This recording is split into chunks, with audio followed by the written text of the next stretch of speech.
Salut, chers amis, bonjour, chers frères et sœurs, comment vous allez? J'espère que chacun de vous se porte très bien. Ce matin, nous allons parler d'un thème que nous utilisons souvent et qui revient toujours. Nous allons parler de ce que c'est qu'un pump et ce que c'est qu'un dump d'une crypto-monnaie. Alors, depuis le matin, dans mes différents réseaux sociaux, les mêmes questions viennent à propos d'un token qui aurait fait une fausse pompe ce matin. Alors, d'abord, qu'est-ce qu'un pump et qu'est-ce qu'un dump? Nous allons définir les deux thèmes et après, nous allons expliquer comment on peut reconnaître un pump et comment on peut reconnaître un dump. Et cela, quand est-ce qu'on parle d'un pump du type fake, c'est-à-dire des fausses pompes, et quand est-ce qu'on parle aussi d'un dump du type fake.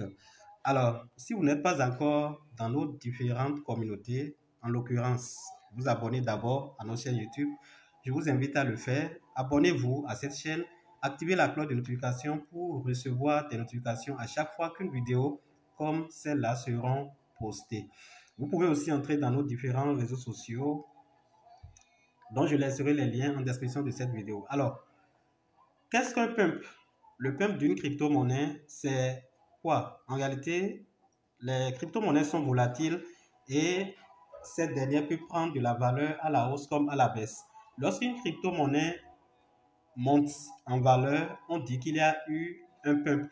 En réalité, un pump, c'est une augmentation brusque et on parle d'un pump réel lorsque cette montée est organique. Si la montée est normale, vous allez remarquer que l'augmentation ne peut pas être brusque. Vous ne pouvez pas passer par exemple de 1 dollar à 1 million de dollars en une fraction de seconde.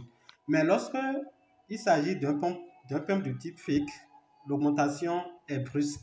Alors comment reconnaître un pump de type fake? Lorsque vous entrez, bon, je mets Shiba, je mets Chico, ce token qui me trouve depuis le matin. Alors, lorsque vous voulez reconnaître, vous voyez une augmentation anarchique, une augmentation au niveau de votre portefeuille, au niveau de la valeur, vous entrez au niveau de la pièce et vous tapez en haut, complètement en haut, que je vous indique rapidement. Vous tapez là, ici, vous entrez là, et lorsque vous entrez là, vous pouvez continuer. Vous allez en bas, complètement en bas, au niveau de afficher sur Market. Vous appuyez sur afficher sur Market et vous évoluez. Arrivez maintenant sur la plateforme coinmarketcap.com qui vous donne toutes les informations au sujet de la pièce. Vous irez maintenant au niveau du marché. En réalité, lorsque vous allez au niveau du marché, vous appuyez sur marché. Il y a la vue d'ensemble, il y a le marché, vous appuyez sur Market. Vous allez voir les différentes plateformes d'échange sur lesquelles ces pièces-là ont été listées. Donc ici, nous avons PancakeSwap V2, il y a le PancakeSwap V1 aussi qui est en bas, et sur inst.com. Alors, lorsque vous glissez vers la droite, vers la gauche du moins, vous allez voir que les prix de cette crypto-monnaie sont complètement là. Vous voyez price. Donc, les prix sont là et vous pouvez analyser le prix.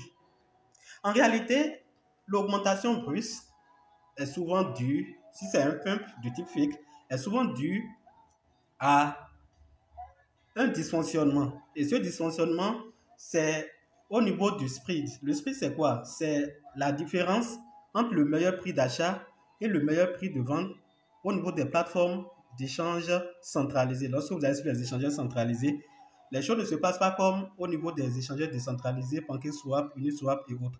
Arrivé là-bas, il y a ceux qui ont placé leurs ordres d'achat et ceux qui ont placé leurs ordres de vente. Donc, si le meilleur prix d'achat est très, très bas par rapport au meilleur prix de vente, vous allez remarquer que en ce moment, il y a un écart. Je suppose, je vais prendre un exemple pour que vous compreniez. Je prends une monnaie, par exemple, qui est à 1 dollar. Une crypto-monnaie qui est à 1 dollar. Et arrivé sur le marché là-bas, quand vous voulez acheter, vous êtes obligé d'acheter peut-être à 10 $. Ça veut dire que le meilleur prix d'achat Bien, si nous prenons l'exemple de cette paire sur un échangeur centralisé, bien sûr, vous avez ici une crypto-monnaie, vous êtes sur la plateforme, vous voulez effectuer l'achat. Regardez bien, vous allez au niveau de Order Book. Au niveau des ordres, vous avez les ordres d'achat et les ordres de vente. Donc, sur la plateforme, vous avez les acheteurs qui veulent acheter, qui ont placé leur ordre en attente au vert, et ceux qui veulent vendre ont placé leur ordre au rouge. Donc, il y a sur le marché le meilleur prix pour l'acheteur. Celui qui est venu pour acheter va acheter auprès de celui qui veut vendre. Donc, le meilleur prix pour l'acheteur, c'est ça qui est 29. Par exemple, ici, c'est 29,87. C'est ça qui est complètement au niveau des ordres qui sont au rouge. Et le meilleur prix pour le vendeur, c'est ça qui est 29,29. Vous allez remarquer que le prix de vente sur la plateforme est inférieur au prix d'achat. Si bien que quelqu'un qui va effectuer l'achat va acheter la pièce plus chère que le prix normal. Et celui qui veut vendre va vendre moins cher que le prix normal. Donc, c'est la différence, cette différence entre le meilleur prix d'achat et le meilleur prix de vente, ce qu'on appelle le spread. Et qu'est-ce qui se passe? Lorsqu'il y a un ordre, les ordres sont là et le meilleur, je suppose que le meilleur prix de vente, c'est 29, comme nous le voyons ici, 29,29, je mets 29,86, ça change de temps en temps. Et le meilleur prix d'achat, cette fois-ci, je suppose que c'est 58, ou bien je suppose que c'est 100, ou bien c'est 1000. Ou bien je suppose que c'est 1000. Alors, lorsque quelqu'un vient sur la plateforme et effectue directement un achat d'un seul coup, en prenant directement un ordre, le meilleur prix d'achat, en ce moment, il va modifier en même temps le prix de la crypto-monnaie sur la plateforme et le prix va connaître une augmentation de façon brusque. Et lorsque vous venez pour vendre, en ce moment-là, alors, lorsque vous revenez sur la plateforme et vous voulez acheter, vous êtes obligé d'acheter à un prix très élevé. Et celui qui veut vendre, vend à un prix très faible. Quoique, au niveau du portefeuille, le prix est tellement élevé. Et en ce moment, vous pouvez savoir que il s'agit réellement d'un pump du type fake. Revenons dans notre portefeuille là où nous étions avant et allons encore au niveau du market. Lorsque nous allons au niveau du market, et nous allons constater ensemble quelque chose.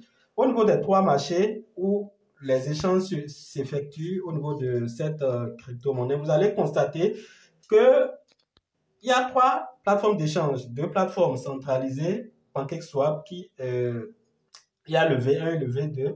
Le prix au niveau de ces deux plateformes sont identiques, 0,0001101, identique pour le V1 et le V2, mais vous allez constater qu'il y a un signe d'infériorité. Donc, ça veut dire simplement qu'en temps normal, le prix réel, c'est 0,15 et 1 après la virgule. Et la même chose au niveau de PancakeSwap V1, ce qui est au milieu, et au niveau de xt.com, qui est un échangeur centralisé, la donnée a changé et vous allez constater clairement qu'à ce niveau-là, vous n'avez pas le signe d'infériorité. Ça veut dire que la valeur qui est affichée là représente la valeur réelle sur l'échangeur. Et cette valeur est 0,1109 et vous remarquez directement la différence. L'autre, là-bas, c'est 15 zéros. Et en bas, vous avez combien de zéros? 11 zéros. Donc, il y a une augmentation anarchique au niveau de la valeur sur l'échangeur centralisé. Et cette différence de prix fait que le prix fixé par les API au niveau des portefeuilles a connu une augmentation. Ce qui fait que nous remarquons parfois une augmentation exagérée. Et ce qui explique sur tout ça, c'est le fait que le volume d'échange n'est pas élevé. Il n'y a pas assez de mouvements d'achat et de vente sur cette crypto-monnaie, ce qui fait que quand une seule personne vient effectuer un achat, quelqu'un qui a placé un ordre de vente très élevé, à un prix très élevé, une autre personne qui vient acheter, fait pumper le prix et quand il y a une vente, le prix encore redescend. Donc, c'est comme ça que vous pouvez reconnaître un pump de type fake et un dump. Il y a le troisième terme qu'on appelle un bug. Le bug, c'est quand il y a une maintenance au niveau de la blockchain. En ce moment, on constate aussi à ces genres de phénomènes. Et lorsque vous vérifiez ces paramètres et les prix sont presque approximatifs au niveau du marché, vous pouvez imaginer que c'est simplement un bug. Et en ce moment-là, vous allez seulement patienter et les choses vont se régulariser avec le temps. J'espère que cette vidéo vous a été utile. Nous allons nous arrêter là et on va se dire à la prochaine vidéo à la prochaine fois pour d'autres vidéos. Portez-vous bien et à tout moment.